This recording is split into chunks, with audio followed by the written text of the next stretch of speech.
So this is it upside down.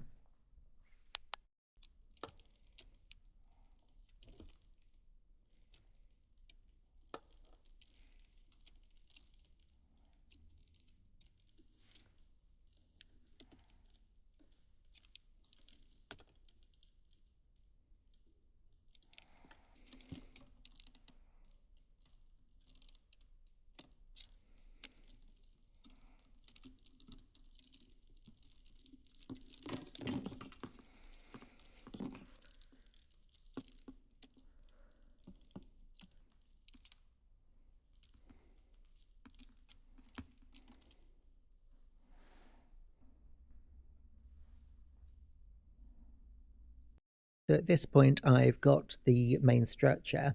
I've got the belly open so I can insert the lights, but I need to do the wings. So I now need to try and work out how to create the wing forms in a way which would work on the lantern. I've added more structure to the wings, and this will also give me a guide with which to layer on the paper and then make the wings themselves when it comes to its diving form. So now I'm just going to add the lights before I finish adding the rest of the structure. So I'm now just starting the process of putting in the lights and installing these. So I've just finished wiring in the lighting for this. The aim was to try and get it mostly on the frame and not pushed against the paper. If it's pushed against the paper, I believe it will leave like bright spots, where hopefully this will diffuse through the bull ball itself.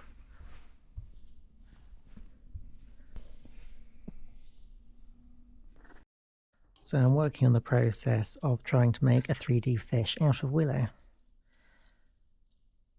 So I'm trying at the moment to make a rounded form.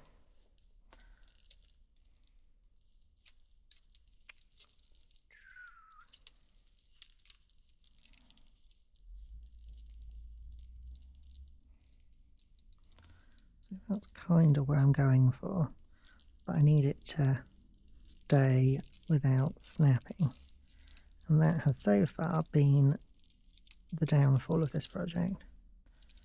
But maybe if I keep it under tension that way and that way, like a knot, there we go.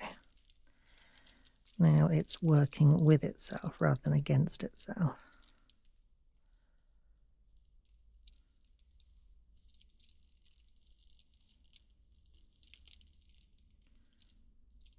If I tape that, that might do it. So I've finished the frame and now I'm ready to start putting the paper on. Okay, so I'm going to start covering my sculpture with paper. So as I understand from this, this is 4 parts water to 6 parts glue, and they recommend keying the table first.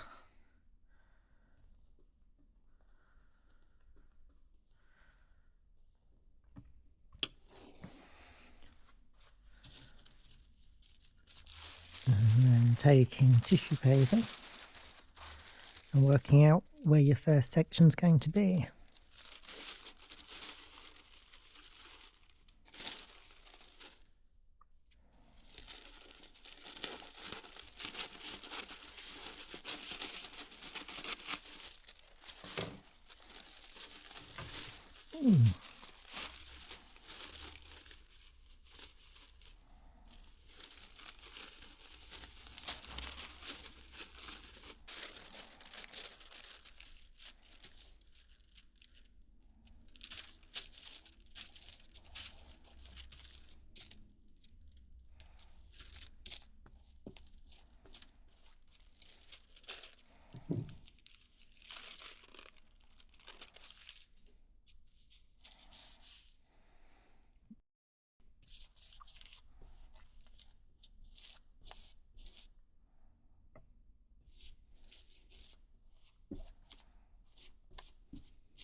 Now papered the top.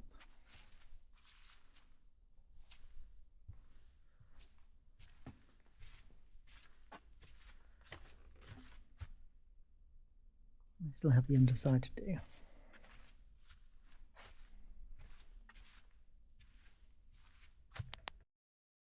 So I've come back today for another day of papering, and this is it turned over, so you can actually see the structure and the frame a bit better today with the white behind it. But you'll see that I now need to paper this, and then we'll have a sort of solid form, and then I can start adding the colouring. I have just finished covering this now in the 2 layers of paper, so I'm going to let this dry up a bit to make more of a solid foundation, and then I can get into the harder work of putting the coloured tissue paper on in order to make it a colourful ball lantern. Some of the bits which I found particularly difficult were this interaction here, where the beak is catching the fish. Just the space with which to work in has been difficult. I was, in my initial design, just going to have the beak spearing the fish, which would have been a more interesting, more easy thing to do, but I just didn't know if it really told the story. So that's why I ended up making it more complicated for myself. But it does now mean that the beak catches the fish perfectly. So I've just started doing the colouring for this. Beautifully bold and a very simple method. I've cut out these circles and I'm now just kind of adhering it to the piece. So paste it first, and then you grab some tissue paper